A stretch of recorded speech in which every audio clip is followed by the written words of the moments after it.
here to make a planet. Can't nobody stop us. Everyone turn on your facial recognition block. We're here to make a planet. Can't nobody stop us. Everyone turn on your facial recognition block. We're here to make a planet. Can't nobody stop us. Can't nobody stop us. Can't nobody stop us. Can't nobody stop us. Can't nobody stop us. Can't nobody stop us. Can't nobody stop us. Can't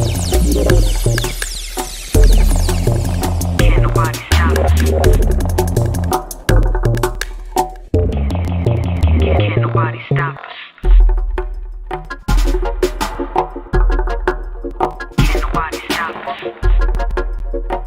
nobody stop us.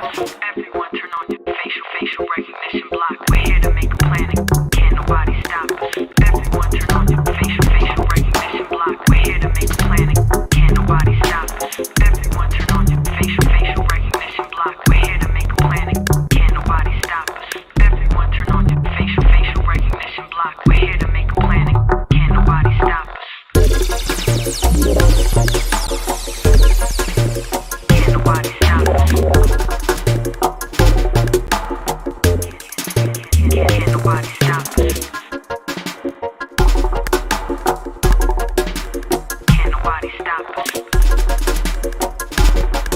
us. Can't nobody stop us. Can't nobody stop us. Can't nobody stop us. Can't nobody stop us. Can't nobody stop us.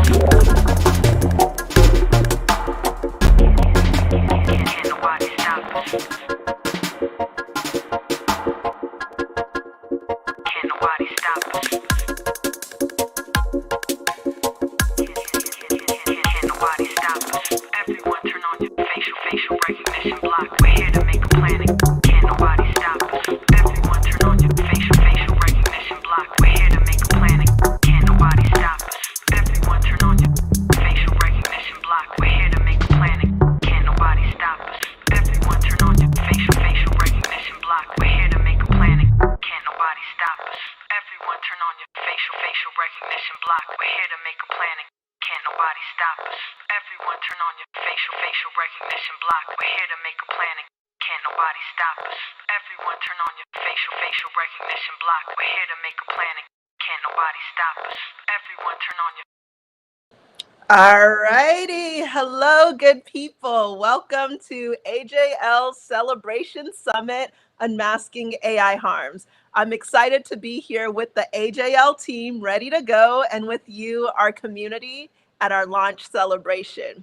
My name is Dr. Joy Buolamwini, and I am the Poet of Code. I tell stories that make daughters of diasporas dream, and I'm also the founder of the Algorithmic Justice League. So let's get started with the roll call. Type in the chat or post on social media with the hashtag Unmasking AI, all one word, and let us know where you're joining in from. So let's see, where are people connecting from? We have a whole worldwide network of support.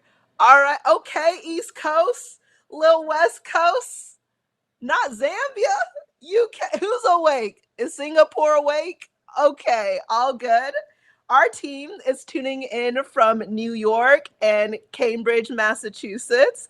Boston crew, West Mass, all good. So we love seeing everyone tuning in from all over the world as we stream on Twitter, YouTube, LinkedIn, and Facebook. Remember that throughout the live stream, you can submit questions and comments in the chat and on social media using the hashtag Unmasking AI, all one word. Our AJL team is online and will be able to respond. So here with me today are some of the AJL team members. I'll let them introduce themselves, then tell you a bit more about what we're celebrating today. All righty, I'm seeing the whole crew. So as you know, I'm your MC, Dr. Joy, aka Dr. Justice, aka Poet of Code. Okay, all right. Founder, president, artist-in-chief of the Algorithmic Justice League. Woo, that's a lot. My pronouns are she, hers, and next up, we have our newest team member, Agent Rainbow. Pass it over. Hello, my name is Rachel Fagen, aka Agent Rainbow, AJL's new chief of staff. My pronouns are she, her, hers. Today I'm celebrating the advancement of algorithmic justice we've seen over the past year, with stories in the news and media, conversations happening in civil society, academia, government, and industry. And I'm going to pass it to Randi. Hi, everyone. I'm Dr. Randi Williams, aka Agent Spark, also known as Dr. Robo. And I'm AJL's program manager. My pronouns are she, her, and today I am celebrating the leadership of young people. We are giving out our inaugural Youth Justice Award, and the youth are doing beautiful things, y'all. I will pass on to Aurum. Hey everyone, I'm Aurum Linh, aka Agent Amor. I'm AJL's lead harm analyst, and my pronouns are they, them.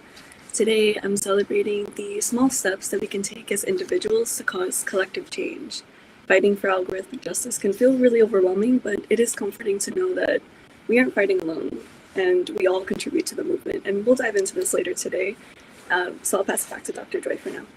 All right. And I also want to give a shout out to members of the AJL team that are not featured here, including our senior advisors. So we have Dr. Ruha Benjamin, we have Dr. Sasha Costanza-Chak, Dr. Jose Lizarraga, we have Tawana Petty, our forever support crew. We have Maya and Casey with the Casa Blue team. And we also have the incredible Lady Who team led by Megan Adele Lopez. And behind the scenes, shout out to Jane and Dwight, who are making this live stream happen.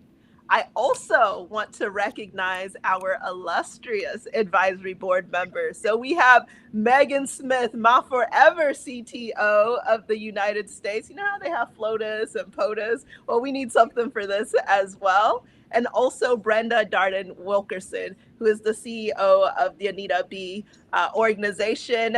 Thank you so much for your wisdom and continued guidance to the Algorithmic Justice League. All of these people fuel AJL's mission to ultimately ensure we're preventing AI harms and increasing accountability in the use of AI systems. We're building a future where technology truly benefits all of us and not just the privileged few.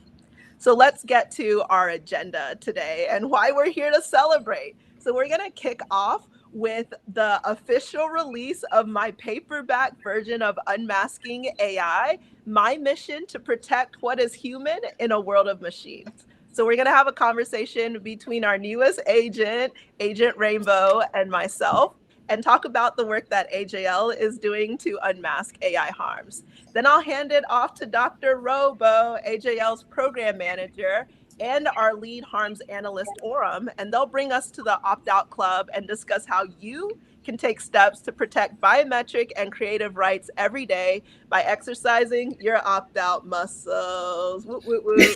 After that, the moment I know I've been waiting for, some of you have been waiting for, we will announce the winner of the inaugural Youth Justice Award.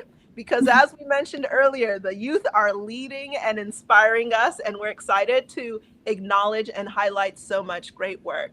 And finally, we'll leave you with a little swag. We're going to have a raffle. One lucky member will win a free signed copy of Unmasking AI, the paperback edition. We'll also send you some nice AJL swag.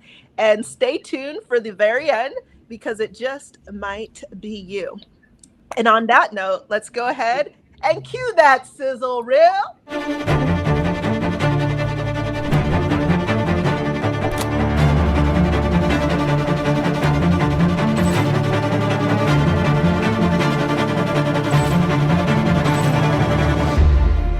AI is costing us our humanity. Racism, sexism, ableism, ageism, and more. Think of an ism and it's being embedded into AI systems that are shaping our lives, deciding who gets hired, who has access to medical care, and even who gets arrested. Unless we act now, we risk losing the gains made by so many freedom movements that came before us. Enter the Algorithmic Justice League. We dare to believe we can have beneficial AI without sacrificing our rights. We're here to unmask the limitations of AI because ultimately, we believe in an AI future where data does not destine you to discrimination and your hue is not a cue to dismiss your humanity. We believe in the power of storytelling and putting research into action. Action for us means we amplify current and emerging threats through acclaimed documentaries like Coded Bias and books like Unmasking AI. We connect the ex-coded, those hurt by AI, to resources and campaigns like the Freedom Flyer Summer, which alerts travelers of their right to opt out of TSA airport face scans for domestic flights. We testify by speaking truth to power. We don't just talk about change. We advise world leaders on preventing AI harms. We push companies to change their ways. We provide government agencies with empirical evidence to inform policy. And we make sure the lived experience of those impacted by AI are centered. Today, the fight continues. Individuals like Robert Williams, who was falsely arrested in front of his 2 daughters and wife, have lived the nightmare of discriminatory AI. Robert is not alone. Far too many people are becoming ex-coded.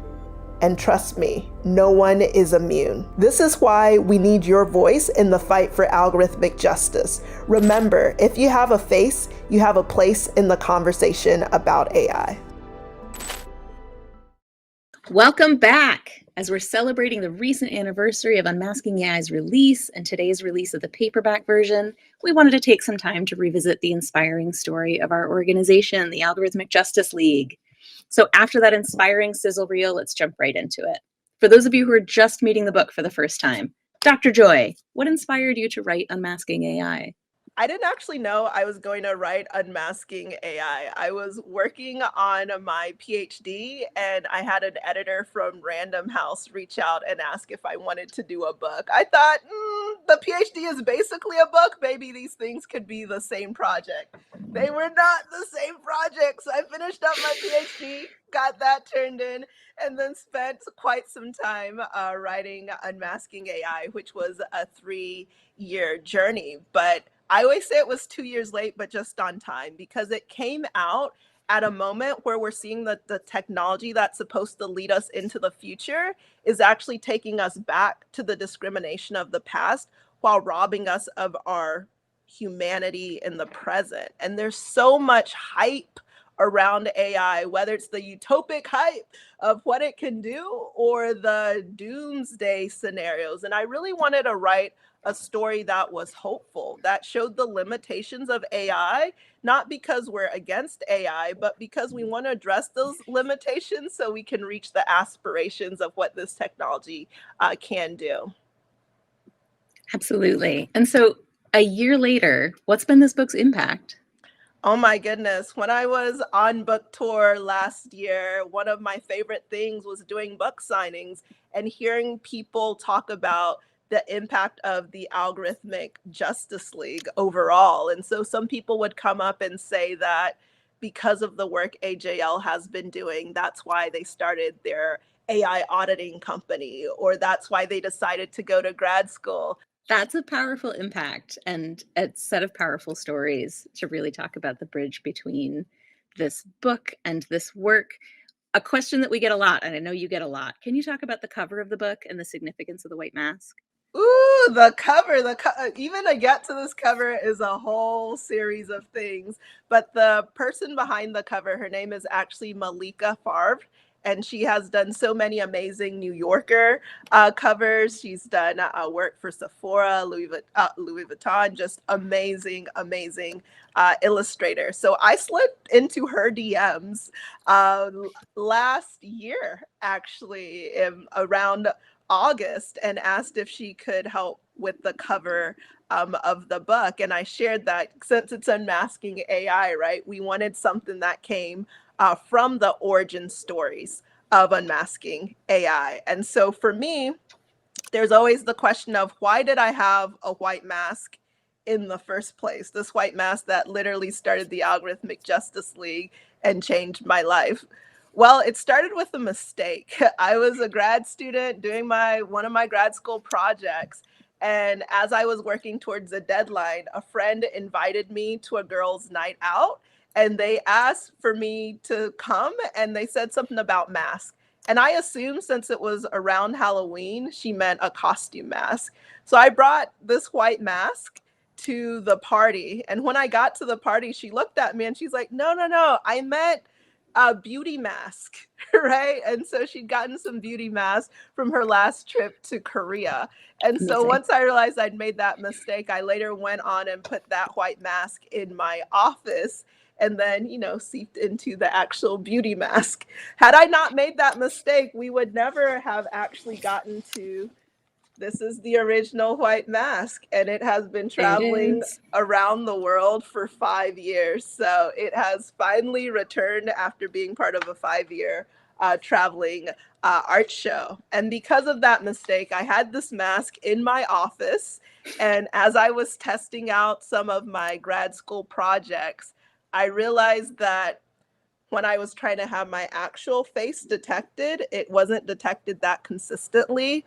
But literally, when I put on this original white mask, that's when my face was detected. And that's when I started asking questions about how neutral are AI systems anyway? Could there be some sort of bias? It started with this white mask right here. So hence the title, Unmasking AI, hence the beautifully designed cover as well.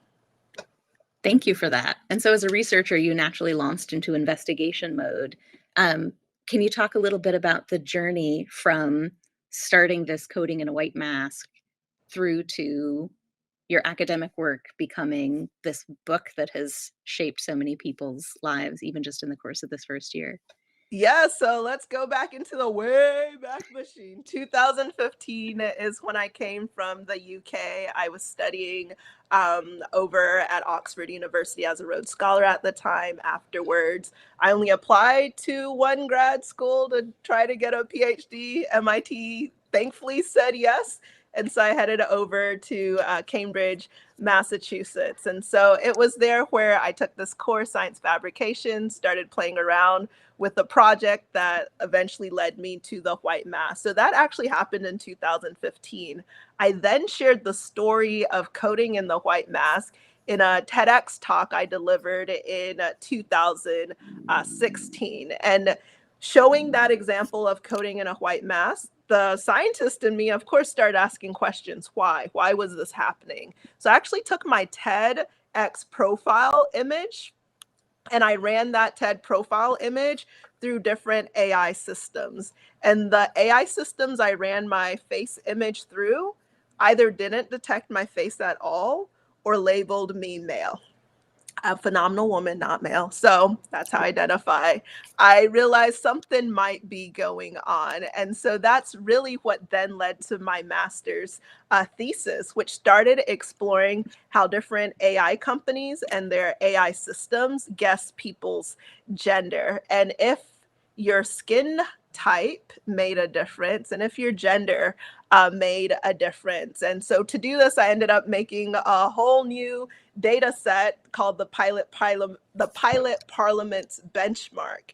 And with this slightly more inclusive benchmark than what had existed before, I was actually able to get to my research question, which is how accurate are some of these companies, thinking IBM, Microsoft, later Amazon, when it comes to guessing the binary gender of a face. And so that's how we go from white mask incident after not understanding, my friend was asking about beauty mask, to this research that then uncovered at the time some of the largest biases in commercially sold tech products, AI products from some of the biggest tech companies in the world. And then after finishing my master's research, I then published a series of papers with Dr. Timnit Gebru and also Deb Raji, who I call my face queen sisters. And this gender shades work was groundbreaking. So last year, AJL celebrated the 5th anniversary of the Gender Shades paper, which has thousands of citations and 14,000 and more articles written about it. And then in 2020, after George Floyd's murder at the hands of police violence, gender shade sparked important conversations about racial equity in AI systems.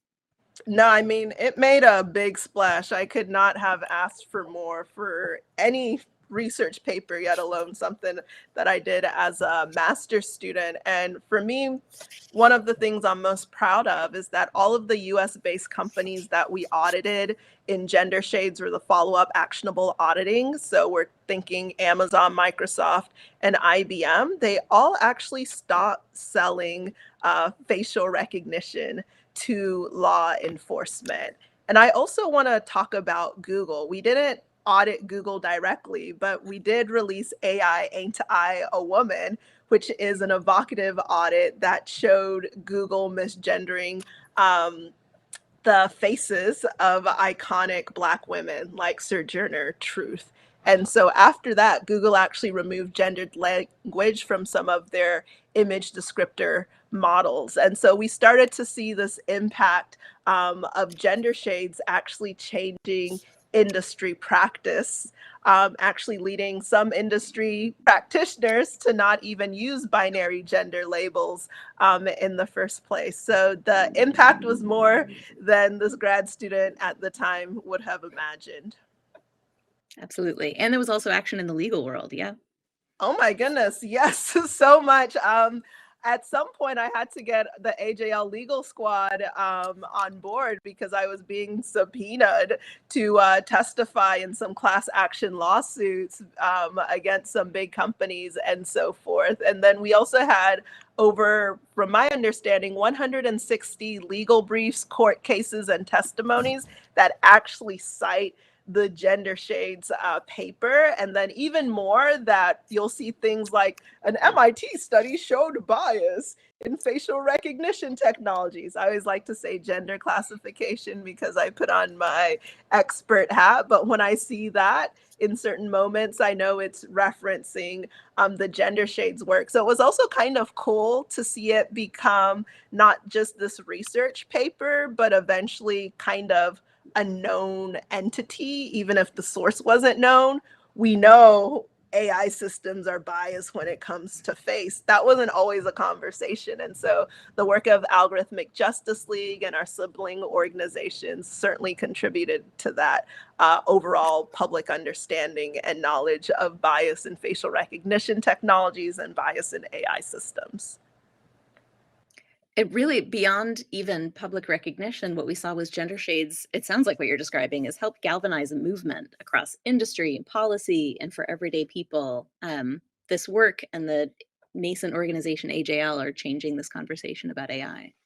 No, it's true. And it was also coming out around the time of books like Weapons of Math Destruction with Kathy O'Neill. We also had Dr. Ruha Benjamin's work, Race After Technology. And so this was part of a growing conversation. And I think that White Mask experience, that TED Talk, Gender Shades, it was this rising crescendo for sure. And so it's so, again, when I think about the conversation in 2016, I look at some of the comments on the TED Talk once it was on the main page, and, and people are like, you're making everything about race. You're telling me computers are biased too, to literally having world leaders put it on the agenda, right? Mm-hmm. Having people discussing what does AI governance look like globally. And so I don't forget those times when it was dismissed as even an issue. And now it's one of the most talked about issues of our time. It is a paradigm shift, especially in tech, where there is absolutely an ideology that technology is always making the world better. How do you respond to this idea where people are saying, okay, AI is only biased because society is biased. The technology is just reflecting us. You cannot fix AI without fixing society first. Well, we do need to fix society. I agree with that part. One thing I've learned over time is at first I also bought into, yes, this is a mirror of us. And I even talk about this concept of power shadows. For example, when I was looking at different kinds of face-based technologies, I was wondering, why are they so biased in the first place? And I started looking at the training data sets. and I started looking at the evaluation benchmarks, and I saw that many of them were collected scraping photos online of public figures and oftentimes elected officials. So if you think who's going to be an elected official, you will see the power shadow of the patriarchy, right, worldwide. So it wasn't so surprised that you had the kinds of gender skews that you saw in some of those data sets. And so for me, it is knowing that, yes, we are biased, and so that's going to be reflected in our data if we're not intentional. But this is, for me, it goes beyond the mirror of society to actually a kaleidoscope of distortion, particularly now that we've entered this next evolution of the AI conversation and journey of generative AI systems. Because the generative AI systems are not a mirror, they are a kaleidoscope of distortion. And this is what I mean. So we actually have a Bloomberg study where they use the methodology similar to the gender shade study to test different text to image generators. And so they put in prompts for things like CEO, architect, and judge. And even though we know that judges make up about 34% of them are about women in the US, when it came to the judges that were produced by the image generator, women were represented as judges only about 3% of the time. So 34% wasn't parity, but 3% is much less. So this is what I mean by saying the technology of the future is actually taking us back to the discrimination of the past. And on top of that, when it came to low paying jobs, right, social worker, fast food worker, suddenly, even though the high paying jobs were normally depicted as lighter skinned men, these lower paying jobs, that's when you start to see people of color. That's when women came into the frame. And when it came to criminal stereotypes like a drug dealer or terrorist, again, you saw an overrepresentation of dark skinned people. And so we have moved beyond a mirror to a kaleidoscope of distortion. And so that does mean we have to be very careful about the ways in which we're deploying generative AI systems. And at the end of the day, it does mean these are socio-technical issues. It's not just fix the technology. We do have to look in the mirror and look at ourselves.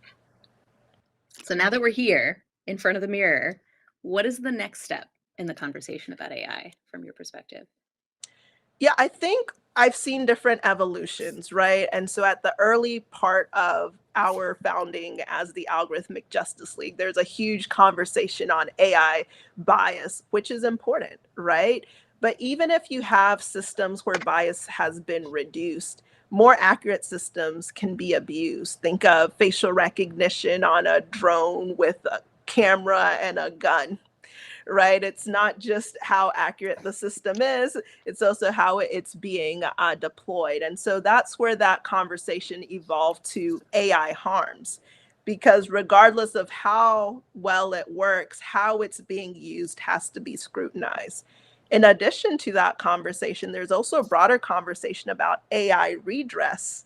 What happens when somebody is harmed? And that is part of why AJL is so focused on harms reporting, because we noticed there was this growing gap as people were finally acknowledging that AI bias is real, and as people were experiencing AI harms in the real world, we were seeing that there really wasn't a place to go if you've been hurt by different AI systems. And so that's actually why we started report.ajl.org, and it's part of our Xcoded Experiences platform. So I want to focus in on a distinction that you make and that AJL makes, and I think it's important for people to hear about just a little bit more, which is the distinction between algorithmic bias and algorithmic harms, where bias is one but not the only AI harm or algorithmic harm that people can experience. Solving for algorithmic bias can be like putting a Band-Aid on a bigger problem, is what I'm hearing. Yes, and I hear the well-intentioned aspiration of people when they'll say, we are debiasing AI systems, or we want to annihilate, eliminate, remove AI bias. All well-intentioned, but I always think Unless if you get rid of the humans, you're not really going to get rid of the bias because there's always some values at the end of it, right? That are influencing what gets prioritized or not. I talk about this notion of the coded gaze, which like the male gaze or the white gaze comes down to power. Who has the power to decide what will be prioritized?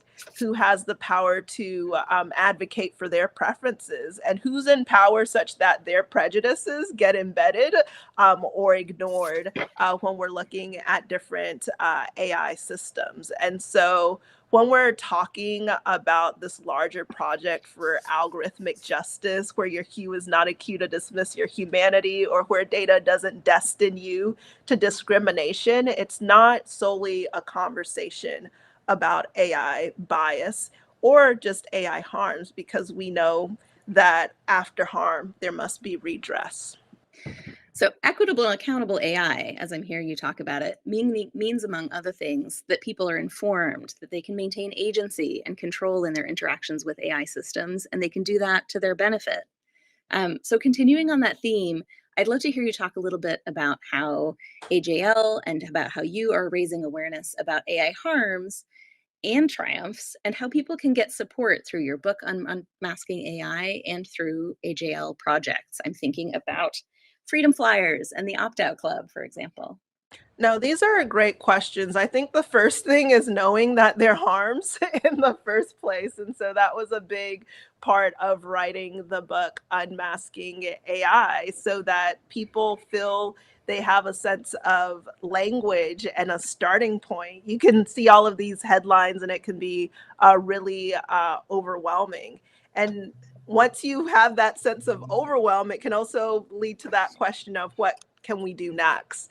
And that's why AJL, we have different sorts of campaigns that invite people to take actions in their everyday life. And we'll talk about a bit more of that a bit later, I know, with Aurum and Dr. Randi. But one of the things that really struck me when it came to the use of AI after the white mask experience is that so many of the uses of AI aren't always as obvious as your face not being detected, right? So it can be the things that are happening behind the scenes. Is the job interview you never get because your resume was screened out by a hiring algorithm that you don't ever see. It might be that your mortgage loan application is denied because you are part of a group that's experiencing algorithmic bias behind the scenes that's hitting in mortgage approval algorithms. So there are, I think, even more insidious ways that AI is actually serving as a gatekeeper to opportunities. This is a really powerful example and something that resonates with the work that we're doing now, because in the spirit of building community, you and AJL are also creating resources to help more people build community and take action. Can you tell us a little bit about that? Oh, yes. So, along with the release of the Unmasking AI paperback, AJL is also releasing an Unmasking AI decision guide. Now, I heard from so many people on the tour last year that discussions are great, we should have them, but we also want guidance on what it means and what next steps we should take once we have a deeper understanding of the ways in which AI can be biased, the ways in which it can be harmful. So we heard and we said, all right, we're going to make a decision guide that, yes, has discussion questions, but also includes activities and ways of thinking around decision making when it comes to AI. So if you go to learn.ajl.org, Agent Robo, also known as Dr. Randi, has been working on a great discussion decision guide for you all. So definitely check that out. This is excellent, because educators and community organizers and movement leaders have already been screening the documentary Coded Bias, the film by Shalini Catania, to spark these important conversations. So now we have an additional tool for making an even bigger impact in people's communities. That's so true. And that's not all. No, we have been hard at work. So we also have an AI harms knowledge mini website that explains how AI harms are happening in different contexts. We started with around 8 different areas where AI impacts society. And then for each of these areas, we share real life stories and, most importantly, resources that organizations and individuals can also access and use. And so I'm so excited to be able to share this with our community. It's such a thorough resource. Shout out to the members of the Vital Voices team, too, who contributed to the research behind this project. Dr. Joy, can you talk a little bit more about why this work was necessary, this harms page work, this harms delineation work? Yes, so in the evolution of the conversation on AI ethics, responsible AI, the work that we were doing with the Algorithmic Justice League, I saw that the work we started with, AI audits, there were more organizations offering AI audits, doing AI bias research or fairness research. There are even whole institutions being spun up for that. And I always like to think of, what can we do as a nonprofit that might be harder for other organizations to do, for-profit organizations to do, or research institutes to do? And the big gap that we identified as a team was actually, where do people go if they've been harmed by AI systems? And so we actually started building a platform, the Excoded Experiences platform, where people could go report AI harms. In that process of building the Excoded Experience platform, we found that a lot of people don't even know if they've been harmed by AI systems to begin with. We're still in early days of all of this. And so maybe they'd seen the film Coded Bias at the time. Now maybe you've read Unmasking AI, or if you've seen the many, many headlines, or now you're in a chat bot and you're seeing some crazy things, right? And so now that it's more in people's everyday lives, we still wanted to make sure that there was a resource you could go to have a broader understanding of the different ways in which AI harms can manifest, because it's not always so apparent. And so we realized that just having reporting without knowledge wasn't giving people the fuller resources that we could make available. So that's why it was important. We saw that there was a huge gap in actually supporting people who've been harmed by AI systems, and a huge knowledge gap when it came to the different ways in which AI can be harmful. And this is such a virtuous cycle. I really encourage folks to go to report.ajl.org. I actually keep it open as a tab because this stuff comes up all the time. And then folks can keep learning from these harms pages to understand more fully what they're experiencing and how it might be part of a broader systemic experience, and be able to report it and build this kind of community-informed and growing data set. Because as we mentioned earlier, some of these uses of AI are hidden. So when people encounter issues with these algorithmic systems, they don't always realize their experiences are part of this larger pattern of harm. And so the harms knowledge pages, we're making those patterns easier to see. And it's not just about seeing harms, correct? As you said at the beginning, we're also tracking patterns of AI triumphs. That's something that people can use report.ajl.org to weigh in on. Absolutely. So my hope is we unmask AI harms with other people. Some of them are masked in the book, but we also want to hear stories like the Brooklyn tenants, right? Or stories like Robert Williams. What does it look like to overcome some of these harms? Or what are some triumphant uses of AI as well? Because it is this evolving conversation. Again, with AJL, we address the limitations, not because we're against AI, but we actually want to see the promises of AI truly have a benefit, not just for the privileged few, or have the burdens fall on those who are often marginalized. That's excellent. I really want to hear people's stories of AI triumphs. And so it's beautiful to be able to wrap up where we began, with the goal of building a better future with AI for everyone. So I want to highlight some key points from this amazing conversation. First, check out Dr. Joy's book, Unmasking AI, which contains so many inspiring stories about fighting for algorithmic justice. And don't forget, the paperback is available now. Also visit the Algorithmic Justice League's website, ajl.org, to explore resources like the new harms pages and the action guide, the decision guide. And finally, we're doing a lot of exciting work. So the best way to stay updated is to sign up for the newsletter at newsletter.ajl.org. And so now that we've discussed the harms that can come from AI, the question is always, what can we do about it? And so luckily, we have our experts, Dr. Randi and Aurum Linh, to tell us about the Opt-out Club. That was an insightful conversation, I think, particularly because of the ways that we explored how AI harms is this larger systemic problem. And to be honest, that can feel overwhelming, right? But I think the other message that AJL does a really great job of communicating that I've seen over and over in the book with examples like the Brooklyn tenants is that there are things that we all can do every day to just be part of the movement that's happening toward algorithmic justice. You know, it's not us against this huge unbreakable machine.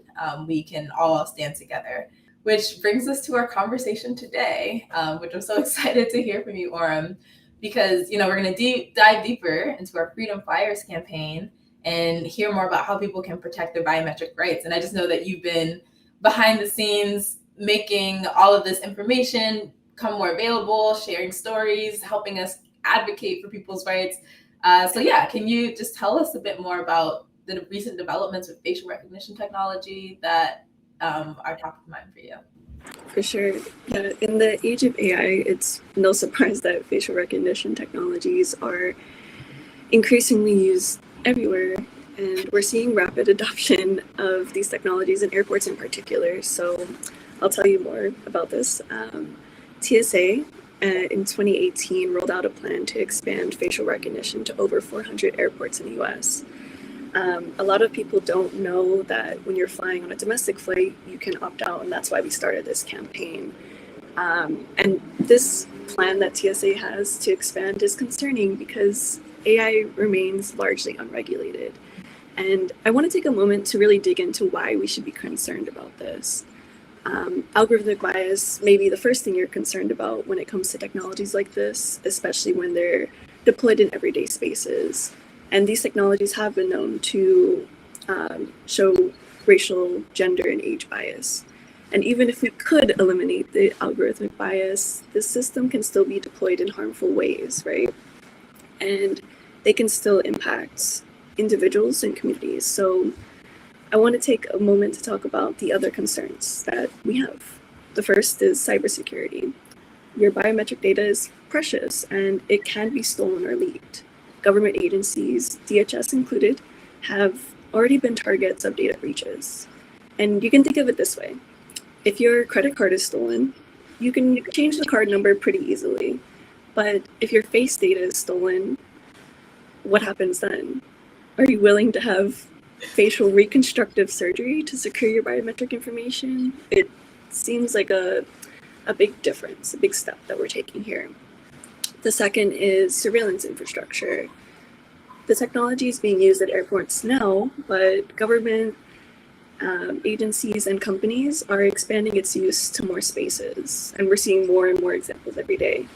And the consequence of this is dire.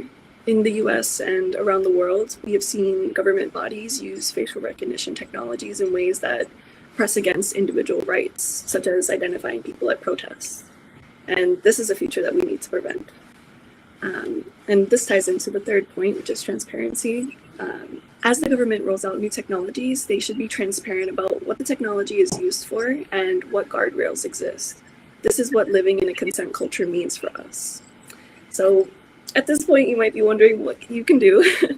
And the good news is, if you are traveling domestically within the US, you have the right to opt out regardless of your citizenship status. A lot of people don't know that though. While we're having this conversation, we also want to point out the reality that airports are really intimidating. Like even I get intimidated. And some people are more scrutinized than others, and as a result, feel less safe. So if you don't feel safe opting out, please put your safety first.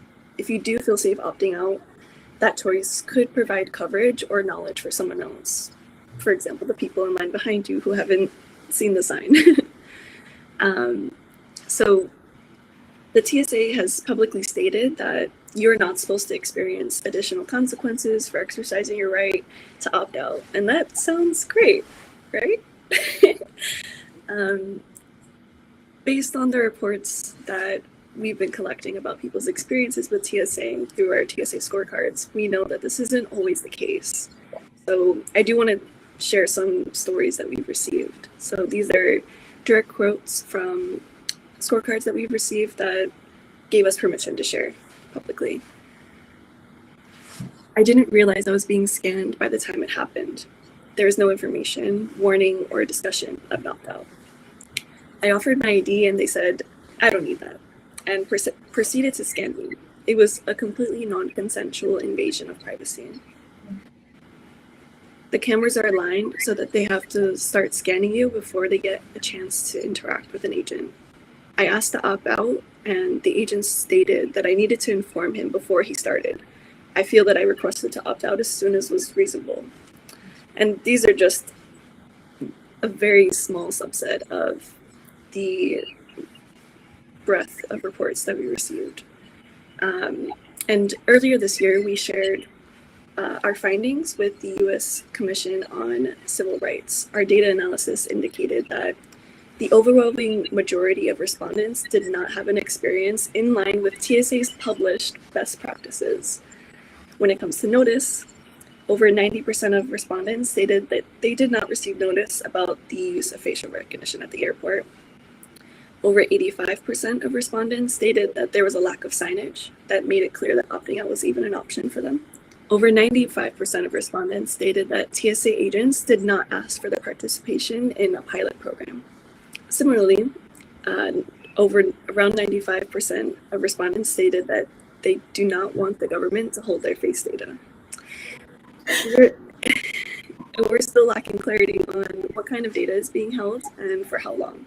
I also want to add that it's not just about our individual actions, which are important, but government bodies should also be taking action to protect our rights, especially as they're experimenting with these new technologies. To date, there are no federal safeguards for facial recognition technology, and this needs to change. In the meantime, though, we encourage you to continue to build that opt-out muscle. If you feel safe doing so, opt out of facial scans at the airport in this upcoming travel season, and push back against the widespread adoption of these technologies that have been shown to have racial, gender, and age bias. So regardless if you decide to opt out or not, please share your stories with us by filling out a TSA scorecard every time that you travel. Well, thank you for that invitation to the community. And I agree, it is definitely not our job necessarily to create this change, but it's empowering to know that we can help be part of it. So yeah, thanks so much, Aurum. You know, as Dr. Joy says, if you have a voice, you have a choice, right? And if you have a face, you have a place in this conversation about how AI is shaping the future. And this is just one way that you can embody that, you can be part of that. Also, how AJL embodies that is by giving a platform to people and stories that are often overlooked. So that brings us to our awards.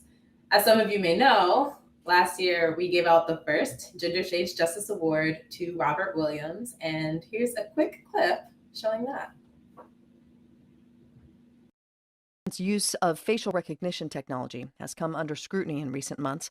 Now, a man who says he was falsely arrested after a computer algorithm misidentified his face is speaking out. Just to have the opportunity to let my story be a forewarning to the rest of the world that if it happened to me, it could happen to you, right? I just was a regular. So Robert Williams, who has been such an incredible advocate for how facial recognition technologies are used in harmful ways in criminal justice, actually recently settled his false arrest case with Detroit PD.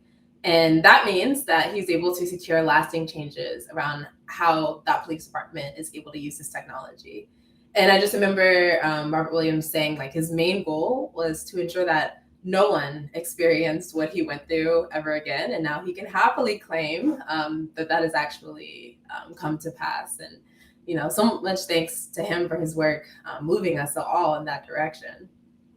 So this year, we are awarding a different award, the first inaugural Youth Justice Award, because y'all, the youth have been busy.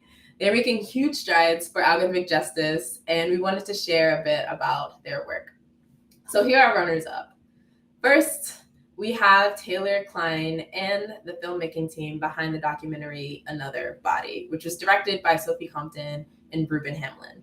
So Taylor is a college student who woke up one morning and found that a classmate was sharing explicit AI-generated images of her and went to seek her own justice. So she found out a lot about the websites where that was happening. She found a forum where some of her classmates were also being treated in a similar way, and was brave enough to tell her story to raise awareness about the issue.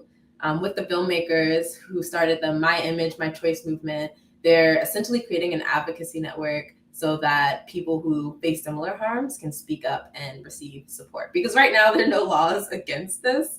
And so literally they are pulling together to be the change that we need to see.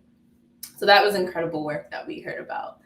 Next, we have a similar story with two teenagers, Elliston Berry and Francesca Mani, from completely different states, right? Didn't even know each other, but they both experienced in high school just waking up one morning and finding that classmates were circulating explicit imagery that they used generative AI to create at school.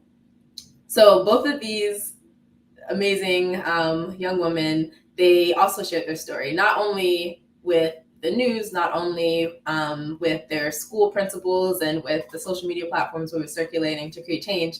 They went to a whole congressional testimony to support legislation that then made it to an act to hold creators accountable. So when it comes to having government bodies play a part in regulating this, like, they are doing that work. It's just so exciting to see. And then we have Annika Dougal, who is the founder of Girls for Algorithmic Justice. So Girls for Algorithmic Justice is a network of high school women, over 300 volunteers across 31 states within 8 countries. And what they do is they create resources to advocate for equitable AI, both at the local and federal level, which, in high school, I was not doing that. So it's incredible to think about just the leadership of Annika and the other members of that organization and the change that they're creating in a grassroots way. All of that brings us to our winner. Before I announce who it is, I just want to say that, one, we are so grateful to them for their leadership in AI. Their work began mobilizing other youth in their home state against a ballot measure that sought to replace cash bail with a potentially biased risk algorithm. This young person was also a delegate at the World Economic Forum in Davos. They participated in a roundtable on AI with then Vice President Kamala Harris. I am talking about none other than Sneha Ribanor, who is the founder and president of Encode Justice, and this year's 2024 AJL Youth Justice Award winner. Sneha Ribanor is the founder of a global youth-led organization that over the past 5 years has grown to more than 800 members in 30 countries, all under the age of 25.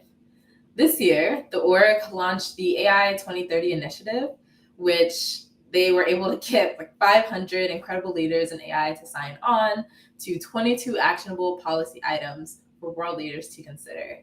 So again, Sneha, so excited for you. We extend our heartfelt congratulations. And I just want to say that your work has truly inspired us. And I hope it continues to inspire agents of change of all ages, young and old. So to the AJL community, to you all, I just want to say thank you for your contributions. That's what makes it possible for us to recognize folks like Sneha Ribanor and Robert Williams, who are doing this incredible work for algorithmic justice. And I'd ask that you consider donating to AJL to support the future of these awards. You can do that at donate.ajl.org. And if you happen to know someone you believe is deserving of the Youth Justice Award or the Gender Sage Justice Award, then please reach out to us, share their stories, let us know. You can find us at AJL United on all platforms, all of the social media platforms. We look forward to uplifting and celebrating other members of the community who are doing this work for years to come. Now I will hand it back over to Agent Rainbow to bring us home. Thank you so much, Randi. Congratulations again to Sneha. And thank you to everyone who's been watching this far, who's been supporting AJL, who's been supporting our Gender Shades awardees and our Youth Justice awardees. We hope you continue to do so as we continue to uplift them. I have wanted to do this all show. We have one more treat for you before we wrap up. It's time to pick a winner. If you submitted a picture of half your face to celebrate the paperback release of Unmasking AI, then you were entered into a raffle. The prize is a signed paperback copy of Dr. Joy's book, Unmasking AI. If you haven't read it, be sure to add it to your reading list. Unmasking AI is a national bestseller. It is an LA Times Best Book of the Year. As Brené Brown said, AI is not coming, it is here. If we answer the beautiful call inside these pages, we can decide who we're going to be and how we're going to use technology in service of what it means to be fully human. I love that so much. Dr. Joy, can you pick our winner for us? All right. If you all were here for the Freedom Flyer Summit, you know what this means. Somebody's about to get a prize. All right, let's see. Who do we have? And the winner is, drum roll,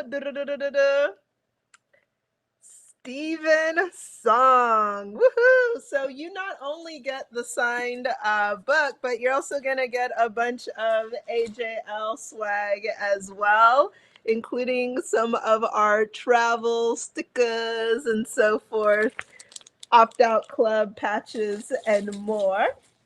All right. And also for this, we're going to do an unboxing, right? And so this one is literally one of the original paperback versions of Unmasking AI, first batch sent to me. So let's go ahead and unbox this one. See, get the side here. See a little penguin on the edge. It'd be funny if there wasn't a book in here, but I'm assuming it's a book. Okay, so let's see.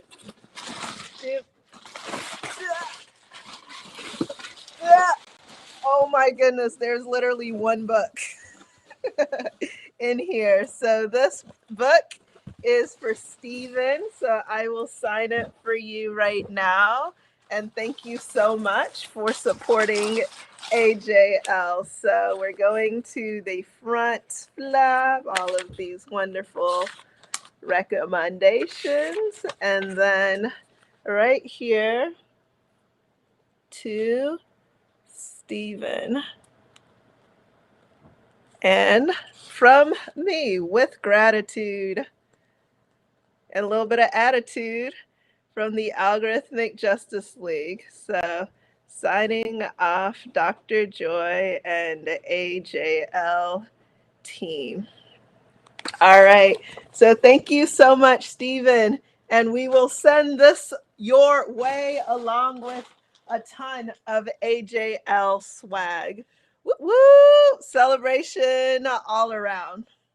All right. So huge congratulations to Sneha, to Stephen. Thank you to the audience, our production team, AJL, for all being part of the virtual celebration. And before we get to the ending poem, because we always close with some poetry, here are a few reminders. Remember to sign up for the AJL newsletter to stay up to date with some of our upcoming events. And also follow us on social media. Every platform, we're at AJL United. You can also learn more about the paperback version that Stephen just won at www.unmasking.ai and grab a copy to give to one of your friends who just won't stop talking about AI or might feel a little nervous about AI and wants to learn a bit more. Now, it wouldn't be an AJL event if we did not close with some poetry. And so I want to end on the poem To the Brooklyn Tenants. To the Brooklyn tenants, resisting and revealing the lie that we must accept, the surrender of our faces, the harvesting of our data, the plunder of our traces. We celebrate your courage, no silence, no consent. You show the path to algorithmic justice requires a league, a sisterhood, a neighborhood, celebrations and raffles, youth justice awards, hallway gatherings, Sharpies and posters, research and potlucks, dancing and music, everyone playing a role to orchestrate change. To the Brooklyn tenants and freedom fighters around the world and opt-out club members persisting and prevailing against algorithms of oppression, automating inequality through weapons of math destruction, we stand with you in gratitude. You demonstrate the people have a voice and a choice. When defiant melodies harmonize to elevate human life, dignity, and rights, the victory is ours. Block, we're here to make a planet. Can't nobody stop us. Everyone turn on your facial recognition block. We're here to make a planet. Can't nobody stop us. Everyone turn on your facial recognition block. We're here to make a planet. Can't nobody stop us. Everyone turn on your facial recognition block. We're here to make a planet. Can't nobody stop us. Can't nobody stop us. Can't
nobody stop us.